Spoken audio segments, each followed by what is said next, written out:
Welcome back. बात हो रही थी अफ़गानिस्तान से अमेरिकन फ़ौजियों के इनखला के बाद ख़ित्ते में क्या सूरत हाल होगी। और ब्रेक से पहले ज़फ़र हिलाली साहब बता रहे थे कि चूँकि उसके आफ्टर शॉक्स बड़े ख़तरनाक होंगे, उसके लिए पाकिस्तान को चीज़ों को प्लान करना होगा और पाकिस्तान को इस पे अमेरिका से भी बात करनी होगी और ख़ास तौर पे चीन को भी एतमाद में लेना होगा। सी पैक हमारा बहुत बड़ा प्रोजेक्ट है, वो प्रोजेक्ट मुतासिर हो सकता है और इंडिया चूँकि उसकी पहले ही नज़रें हैं इस सी पैक के वाले से, वो नहीं चाहता कि ये प्रोजेक्ट आगे बढ़े।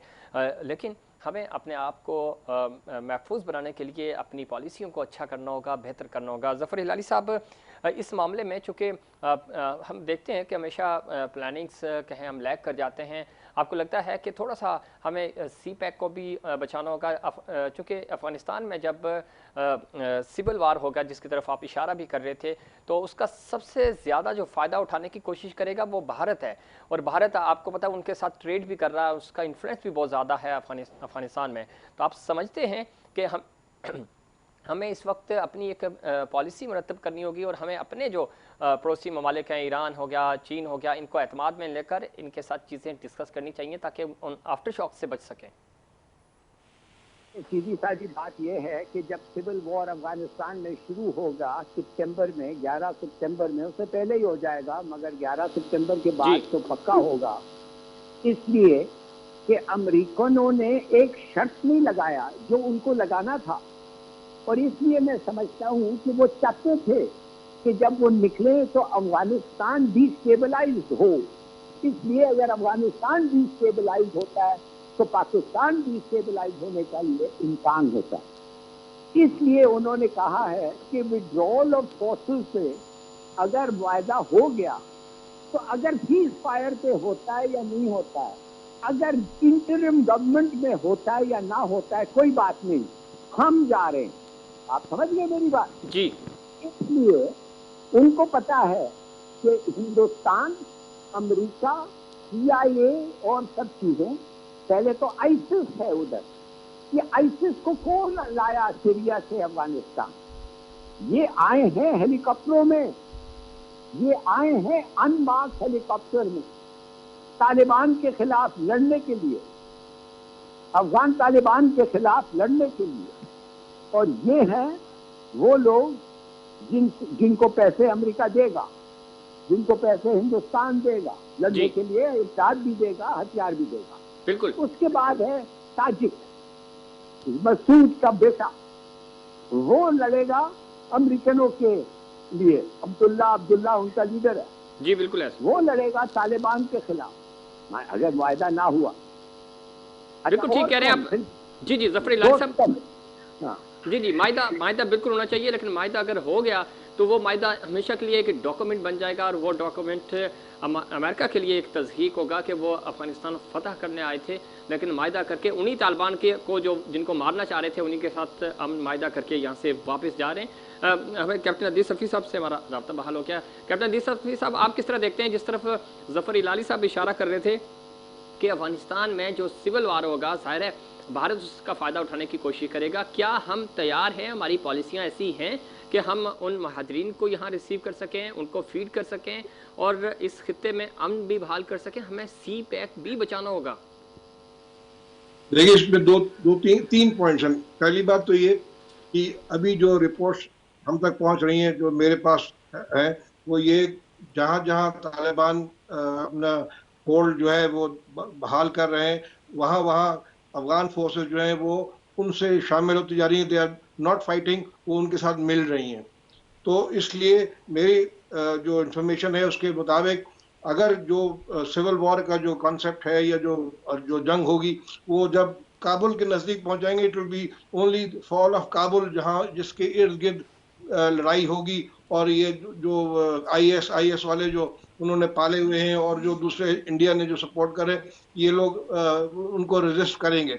बट बाय एंड लार्ज जो अवाम है और जो अफगान की जो फोर्सेस हैं, वो कोई रिजेंटमेंट पेश नहीं कर रही हैं तालिबान को। ये नंबर 1 पॉइंट हो गया।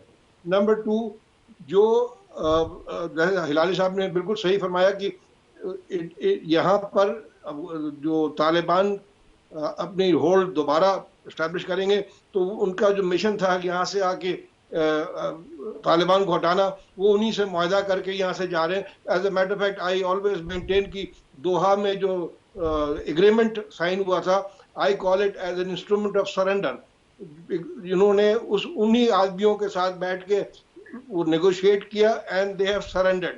सो वो वैसे ही लूजर्स बन चुके हैं, दुनिया जानती है। और अब ये अमेरिकन की जो यूनिलैटरलिज्म है और जो उनका एक तुर्रे इम्तियाज है कि हम जो चाहेंगे वो करेंगे, वो किसी हद तक खत्म हो गया। अब रह गया पोस्ट यूएस वहां जाने के बाद जो हालात पैदा होंगे।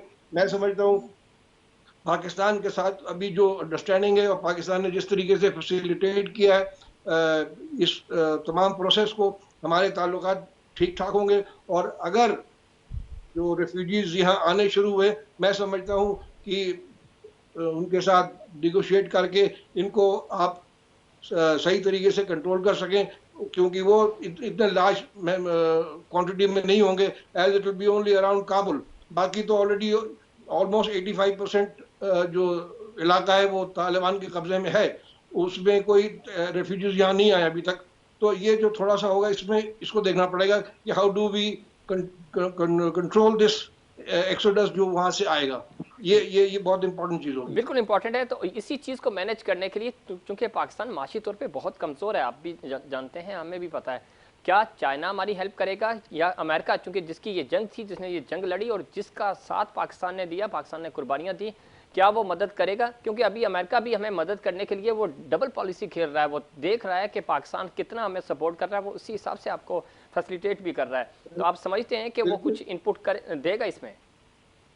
बिल्कुल सही आपने निशानदेही की है।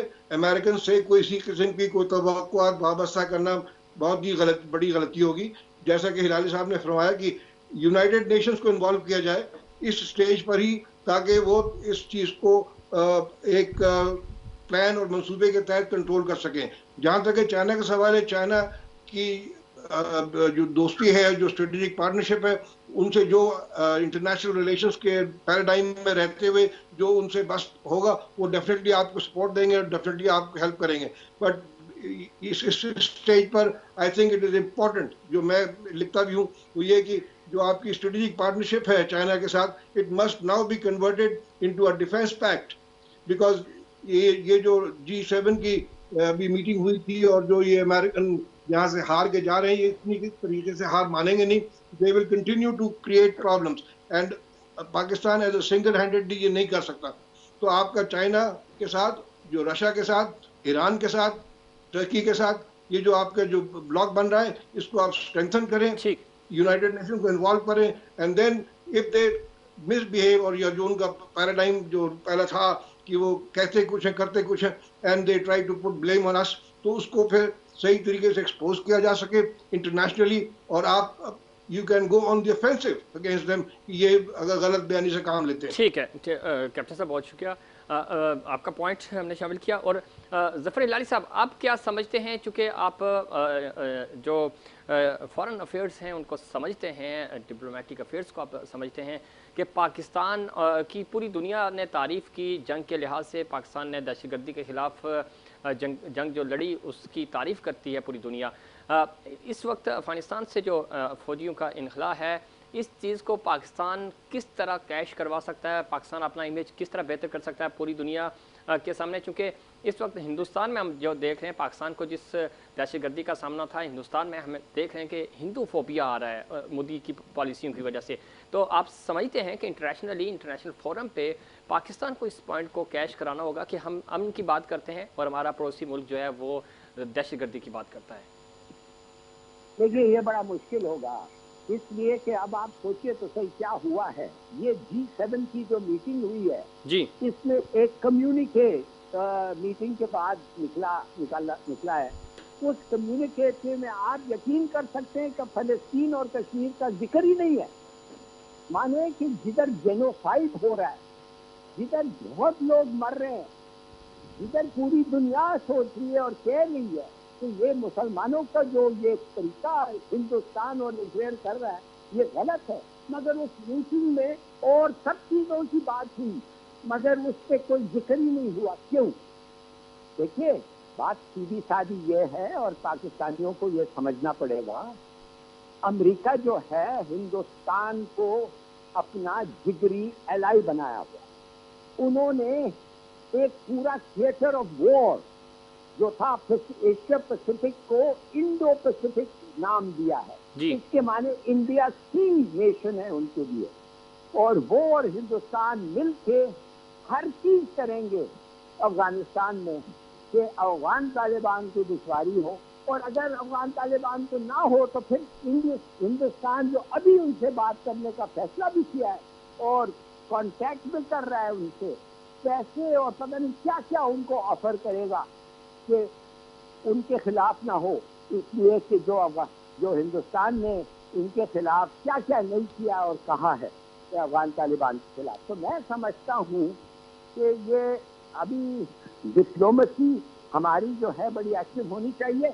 अफसोस से कहना पड़ता है, अफसोस से, कि तुर्की, अब आप सोचिए तुर्की ने चीन को क्रिटिसाइज किया, इसलिए चीन नेटो तुर्की नेटो में है जी। और नेटो का जो मीटिंग हुआ है उन्होंने चीन को क्रिटिसाइज किया है और कहा है कि चीन एग्रेसिव हो रहा है और चाइना साइबर और वॉर और पता नहीं क्या क्या कर रहा है।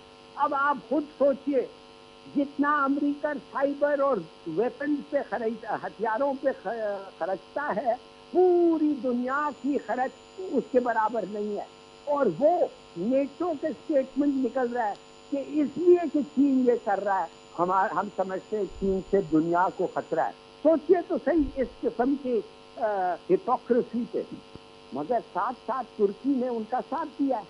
तो जब हम तुर्की के बारे में बात करते हैं तो ये सोचिए कि ये चीन और तुर्की नहीं, ये नेटो है, तुर्की इज पार्ट ऑफ नेटो। तो हमारे साथ उनका रिश्ता बड़ा अच्छा हो सकता है और है, मगर चीन के साथ उनका रिश्ता आना वो मुश्किल है। तो ये अलग अलग पैक्ट, जैसे कप्तान ने कहा, बिल्कुल सही कहा कैप्टन सची ने, कि हमारे एग्रीमेंट्स होने चाहिए, फॉर्मल डिफेंस पैक्ट होने चाहिए, इसलिए कि हिंदुस्तान और इंडिया का, अमेरिका और इंडिया का फॉर्मल डिफेंस पैक्ट है, इजराइल के साथ फॉर्मल डिफेंस पैक्ट है और नेटो फॉर्मल डिफेंस पैक्ट है। हमारे पास क्या है?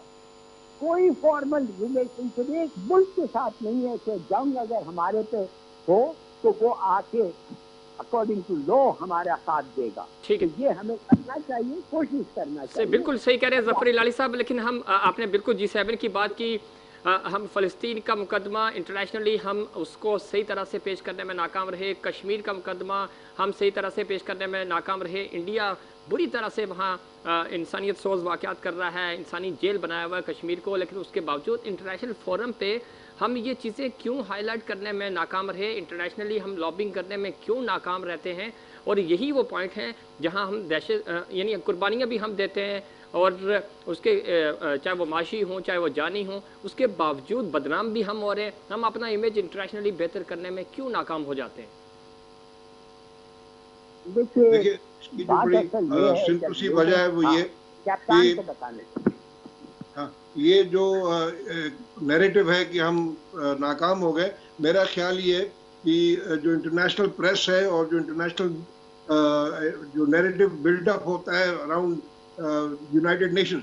I mean, I have got no doubt in my mind, United Nations is a failed organization. इसने अगर आपकी तारीख में देखिए 45 से लेके अब तक क्या मसले हल किए सिवाय वो ईस्ट टाइमोर का मसला हल हो गया या कुछ और इस तरह की चीजें, जो आपके मेन इश्यूज हैं जहां मुसलमान इन्वॉल्व हैं वहां इट हैज फेल्ड। मैं ऑलवेज इसको कंटेस्ट करता हूँ कि टाइम हैज कम कि the Islamic bloc under the leadership of Turkey, Pakistan and Saudi Arabia, Iran ये bloc बनाए and एक mass तरीके से decide करें कि we quit United Nations because it has failed to deliver। और जैसा कि अभी जफर साहब ने फरमाया कि even G7 में इसका भी कोई जिक्र ही नहीं है, मतलब इसकी कोई अहमियत ही नहीं है। तो let us be now on the offensive, जैसा कि अभी पाकिस्तान ने स्टैंड लिया है। We must continue this stance and say that now the point has come, we have realized that United Nations is a useless organization for us, so we quit।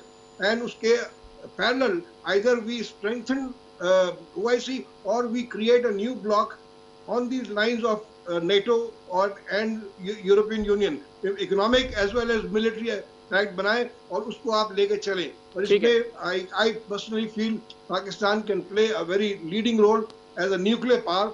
और दूसरे जो आपके इकोनॉमिक पावर्स हैं मुसलमान countries, they must come with us and start thinking and challenging their these western countries। याद कीजिए जब 9/11 हुआ तो उस वक्त बुश साहब ने अपने वाशिंगटन के लॉन में हेलीकॉप्टर से उतर के कहा था कि इट इज क्रूसेड्स, द एश ऑफ सिविलाइजेशन। तो हम लोग शुड नॉट बी ऑस्ट्रिच की तरह अपने आप को मुंह छुपा गए कि नहीं, बिल्कुल ठीक कह रहे हैं civilisation has taken place, it is continuing and we have to now prepare ourselves to deal with it. ठीक। ज़फ़र हिलाली साहब, आप क्या समझते हैं, हम इंटरनेशनली लॉबिंग करने में क्यों नाकाम हो जाते हैं? हम अपना जो एजेंडा है, जो हमारा फोकस होना चाहिए इंटरनेशनल फोरम्स को यूटिलाइज़ करने का, उस पर हम लॉबिंग करने में नाकाम होते हैं और हम अपना इमेज बेहतर नहीं कर सकते। वजह क्या बनती है सर? पहले तो देखिए हम किसके खिलाफ लॉबिंग कर रहे हैं। हम वेस्ट के खिलाफ लॉबिंग कर रहे हैं, हम EU के खिलाफ लॉबिंग कर रहे हैं। कमाल है। जाहिर है कि ऐसे लोगों के खिलाफ जब आप लॉबी कर रहे हैं तो सक्सेस आसान नहीं है, बिल्कुल, और बहुत कम होता है। उनके पास क्या क्या नहीं है। नहीं, बात असल ये है कि हमें अभी ये करना चाहिए। देखिए, इन्होंने कमाल कर दिया। कौन? अमेरिका ने कहा है कि जब आप कश्मीर का मसला यूनाइटेड नेशंस में ले जाते हैं तो क्या होगा? कश्मीर का मसला सीक्रेट डिस्कशन में डिस्कस होगा। UN सिक्योरिटी काउंसिल के मीटिंग सीक्रेट होंगे। अरे भाई, क्यों सीक्रेट होंगे? इसलिए होंगे कि हम जब सबूत पेश करेंगे कि मुसलमानों के साथ क्या हो रहा है कश्मीर में, पूरी दुनिया में वो घूमेगा। मगर अगर सीक्रेट मीटिंग हो तो किसी को नहीं पता चलेगा कि हमने क्या कहा है। आप समझ गए मेरी बात? जी बिल्कुल। देखिए कैसे छुपा रहे हैं दुनिया से। बिल्कुल ऐसा ही। फलस्तीन पे सीक्रेट मीटिंग करें। माय गॉड यार, प्लीज अंडरस्टैंड। ज़फ़र हिलाली साहब, चूंकि प्रोग्राम का वक्त खत्म हो रहा है, आखिरी पॉइंट आप क्या ऐड ऑन करना चाहेंगे?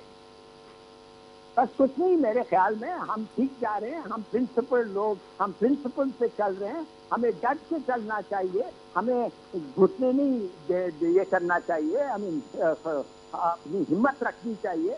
और हम याद रखें कि हमारा असूल अगर सही है, हमारा मुल्क हमारे पीछे होगा, और एक दफे मुल्क आपके पीछे तो किसी चीज़ का फिक्र नहीं करना। ठीक है, बहुत शुक्रिया ज़फ़र हिलाली साहब। आप बता रहे थे कि पाकिस्तान को किस तरह खारजी अमूर को बेहतर करना होगा, किस तरह लॉबिंग कर सकते हैं, और इस वक्त पाकिस्तान की जो पॉलिसी है वो बहुत ही ज़्यादा अच्छी है और इसको कैरी ऑन करना होगा। कैप्टन रिटायर्ड अजीज़ सफ़ी साहब, आपका भी बहुत शुक्रिया। जनाब ज़फ़र हिलाली साहब, आपका भी बहुत शुक्रिया। आप दोनों ने प्रोग्राम में वक्त दिया। आज चूँकि गुफ्तगू बहुत ज़्यादा है और बहुत ज़्यादा करनी भी चाहिए, नेक्स्ट प्रोग्राम से हम आपको ज़रूर इंगेज करेंगे।